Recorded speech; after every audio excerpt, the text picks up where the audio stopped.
Hello, this is Dallin and Joe in Sales Account Management, and today we are doing the Speed of Trust, Restoring Trust, and Choosing Trust assignment. So we'll just jump right into our scenarios. Yeah, so the first scenario that I thought of losing trust of someone was just like with a coach that I had for my soccer team.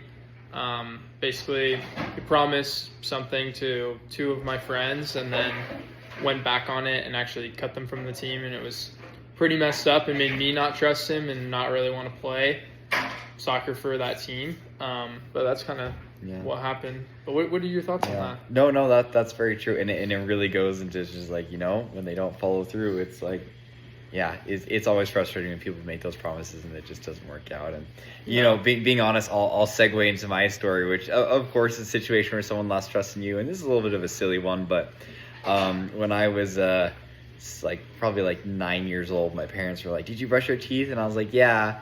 And then they were in the bathroom or whatever, and then they saw my dry toothbrush sitting on the counter, and they were like, "Did you brush your teeth?" And I was like, "Oh yeah, I totally did." And yeah, they totally got me on that one. And so they were like, "Oh, he lied to us," and so I had to write a little paper on that. And the special experience, but I showed them my brushed teeth every night for a couple of weeks, and they trusted me again. So funny story, but still the same principle. But that really segues into the next quote very well.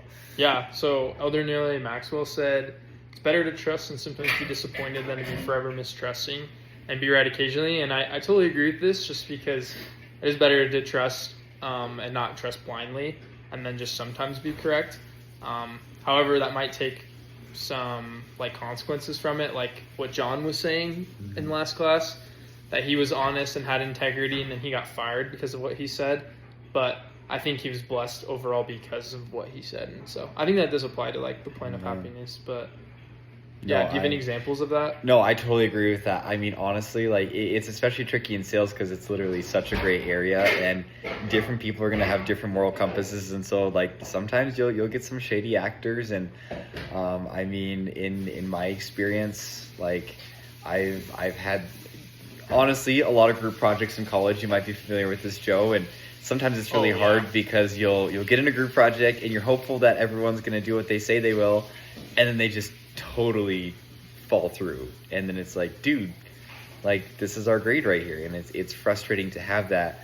But honestly though, I kind of like the ideal in account management that when something does go wrong, you're the first person to tell your person about it. Like in the role plays we did, it's going to be a better scenario when you're like, "Hey, I screwed up," than when they find out, or if you try and cover it up, which could completely shatter a relationship. But right, and that kind of goes back to the behavior of taking accountability that we talked about, and just accepting "Hey, I did this. Here's what I'm gonna do to correct it." And I think that pivots really well into our next point as well. Yeah. So I love the last chapter because it really just talks about kind of a really nice humanity side of the book, which I think we've kind of lost that a little bit.